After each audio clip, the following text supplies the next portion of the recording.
What's going on, YouTube? This is What Would Josh Do, and this is a very exciting video. This is the Galaxy Note 8. I have had a ton of comments on my Instagram, on YouTube comments, like, when am I going to get the phone? When am I going to get the phone? When am I going to get the phone? Well, I held one today at work, and it wasn't mine, and I just was sold. I was done. I've had my Note 5 for so long now. It is time to retire this thing and definitely set it to the side for now. I'm going to order some or get some UAG cases sent to me. These cases are amazing. These are just some of the colors that I switch between every once in a while. I absolutely love these cases, and I've had one on my phone since the day I got it, so it still looks like it's in perfect condition. So I will be getting one for this phone as well. That is not a sponsorship or anything like that. I just really like the cases, and no more talking, let's get to the unboxing. So included is the Note 8, a wall USB charger, a micro USB connector, a stereo headset, a USB connector, the reference guide, and etc. This is the 64 gig space gray model. So I always get, or orchid gray, I'm so sorry, let me correct that. I always get the black phone or the darkest color phone available. So I figured, hey, I would try and get something that's a little bit different. So here we are. I'm going to be opening this up. This is so exciting. It's been a minute since I've had a new phone. My wife uses the LG G6. She absolutely loves it. Let's get our little knife. I'm always losing it because it's so small. Don't quite know where it's at. Oh, I found it. Let's go ahead and use our little knife here and let's cut this open, shall we? All right. And yes, we are recording this on a TV stand. I need to remove this little thing here. I kind of don't have any places to record videos at the moment, so let's open this up. Oh, this is nice. This is actually I don't remember, I have to rewatch my Note 7, but I don't think it was a box like this. So let's take the phone out. Oh my goodness. Oh my goodness, so nice. Peel that off. Take this off. Well, let's do that. Let's do that later. I always take the little sticker off because the sticker can get, like hard to read. And it's nice to have that information for whenever, you need it for something. So I always just take that and put it in the box. Let's just stick it somewhere like that, for example. It includes a little SIM card. I'm going to take the SIM card out of my Note 5 and put it in there because I'll be retiring the Note 5. So in here is a SIM card ejector tool, which we're going to need to go ahead and pull that SIM card out of there. And then you have some more warranty information. Let's go ahead and open this up just to get an idea of what's in there. So Note 8, USB stuff. I probably had to transfer one phone to the other. All right, we have a connector here. So this is a Type-C phone, which is exciting. And then it has a micro USB connector in the end there. And then here we have a Type-C to full USB. So you can go ahead and hook up like a gamepad controller and play some video games on your phone. And then interesting, so they did kind of like the G6 where it's a normal USB connection on one end, so Type A, and then it goes out to a Type C. So that's a very interesting. Let's see what the charger is. 9 volts at 1.67 amps, and then 5 volts at 2 amps. So this is a quick charger, so we'll charge up and interesting enough, it's probably like the quick charger that comes with the G6, for example, where you can use a battery bank that's Type A and hook a Type-C cable into it and get fast charging out of any normal battery bank instead of having to have a Type-C to Type-C battery bank. Like Anchor has one that I use and Zero Limit has one, but other than that, your options are very limited. So you've got a cable here that's going to go from Type A to Type-C to charge up the phone. And then in here, you have some earbuds. Very interesting. So this does have an audio jack, apparently. Some phones are not including that. Yes, there is. Cool. A different size earbuds for people that have different size ears. And a S Pen. If your pin on your tip on your S Pen gets messed up, this will pull it out and you can replace it. Oddly enough, I don't actually use the pin on my Note phones very much. And if you have been following my channel for any time, you know that I've unboxed every Note that's been released so far. I don't use the pin very much, but I actually got a new job and I had to sign the offer letter for the job, and I actually just, zoomed in on it and then wrote my name, signed it with my pen, and then sent that file back to the guy. So the pen is very handy when I need it, but most of the time it's not needed for me. My uses for it anyway. So let's peel that off and let's take a good look at the phone here. My lighting's not the best. I'm in a temporary spot right now. Unfortunately, but we will hopefully be doing better here shortly. So this is a very solid phone. It feels heavy, but it's very nice. The only thing I think I'm going to regret about my choice with this one is the fingerprints. Now, I'm going to be rocking a case on it anyway, so it's not that big of a deal, but still, I mean, that's going to be kind of annoying. And then the fingerprint sensor is right there. You've got some more sensors. You got dual cameras. You've got your power button. And speaking of power button, let's go ahead and turn this sucker on. Why not? Just a beautiful Note 8 screen there.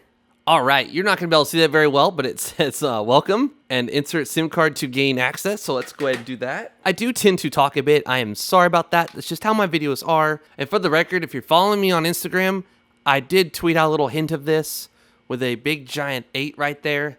So there are some comments already knowing what it is. But Murphy says it better be the Note 8. That's awesome. One thing I am very excited about is my Note only has 32 gigs, and as you can see, no way to expand that. So one of the exciting things is I'll be able to do that with this phone. Let's take that out. Yep, there we go. Your micro SD card would go right there in that slot, and then I'd need to actually get one dedicated to this phone.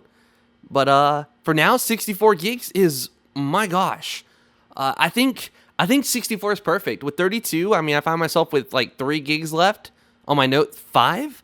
So I think 64 is literally the perfect, thing.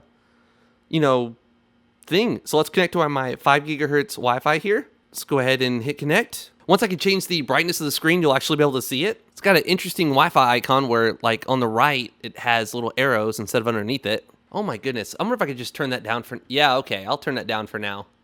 My bad. Once I turn the brightness down, you'll be able to see it better. Let's go ahead and enter our Gmail account. After some trouble with our 2-step authentication, we finally have it working, and it's still hard to see the screen. I'm sorry about that. Once I can finally get into my settings and lower the brightness of the screen, it won't be so bad. I want to go ahead and set this up as a new device, so don't restore. And I can do the fingerprint scanner because I don't want to use anything else. So let's choose pattern in case we do that. Yes.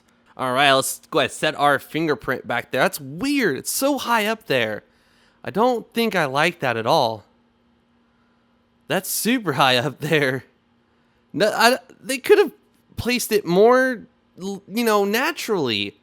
That's definitely a complaint right off the bat. Oh, come on. Get my finger. All right, I wouldn't have added my other finger. That's definitely the... Oh my goodness, hide notification icon. Let me change the brightness of my phone. You could go ahead and download Samsung Smart Switch if you wanted to basically clone this device over to this device. While it's doing that, let's go ahead and take a look at the outside of the phone again. Compare it to the Note 5. When I moved, I noticed I busted my little camera sensor thing, so please ignore that. This phone is in perfect condition outside of however the heck that happened. I don't know. But there's no other scratches, dents, or anything like that. I've always had a case on it. So outside of that, I mean, they're roughly kind of the same size. One's a little bit taller than the other. So if you take a look at that, this one's definitely a little bit taller. I'm going to go ahead and let the Samsung Switch do the thing, because this is just the unboxing video anyway. I will follow this up with the first impressions, maybe even as early as tomorrow. So let's go ahead and allow access to device data. Because most of the apps on here are the apps that I'm going to, use in the first place. So I want to go ahead and have the phones pretty much the same, since these are all apps I use, constantly. But all the ports and stuff are pretty much the same. We've got a headphone jack on this side and headphone jack on that side. The speaker here, the little bit different speaker grill on the Note 8. And then the S pins are... identical. Almost everything's identical, except it has those 2 cameras. So this is kind of the boring part here, where it's going to gather the stuff from my Note 5 and put it on my Note 8. That's going to take almost 6 gigs apparently. I'm going to have an estimated 50 gigs available after it's over. So let's go ahead and transfer. Why not? I do not agree. I do not want T-Mobile to collect that. It says, don't disconnect the cable, transferring from your Note 5. So... just a quick look at the screen here. We can swipe this over to get to our edge panels and stuff like that to set our favorite apps. Stuff I don't use, but maybe one day I should. Also, a quick way to do, like, open 2 apps at the same time, like this one right here. It's going to open up both apps. So that's pretty freaking awesome. I like that a lot. The home button is now a software button, so you press that to go home. We made that full screen, so now when we press this, it's going to take us to our recent apps, and we can go ahead and, it's a new phone, so it's going to all these prompts. Close everything with one button press, just like what's been available for a long time now. We have Bixby there, and to get to our app drawer, we just kind of swipe up from here, and now we have our app drawer. So that's pretty awesome. It's going to be transferring stuff and doing a lot of things, so I'm going to have to give it a minute to do everything, but this is very, very exciting. Expect a follow-up video maybe tomorrow, maybe Saturday, possibly even Sunday, but definitely this weekend I will follow this up with another video going over some more features than just the unboxing and a couple little things here and there. Sorry about my lighting. Again, I'm in a temporary situation, and if you've been following me on Instagram, I want to go ahead and explain that I did get the job. I will be moving to Redmond, Washington next month. So I will give more information on where and everything. Definitely more information following soon. Follow me on Instagram and Twitter if you want to keep in touch and if you want to see what videos are coming out next and etc. It's an interesting lock screen. So there's my new notifications instead of just having a bunch of them all right there. I like that. It's a little bit cleaner than what it is on other devices like the Note 5, which that could be a new setting in there that I haven't touched or played with, but we'll see. If you enjoyed the video, please give it a thumbs up. I'd greatly appreciate it. If you're new to my channel, please hit that subscribe button to see my first impressions and then my full review of this thing, as well as getting some cases and accessories and seeing what adapters and etc. work with the Note 8. So please give this video a thumbs up if you liked it. Please follow me on Instagram and Twitter. This is What Would Josh Do, and I'm out.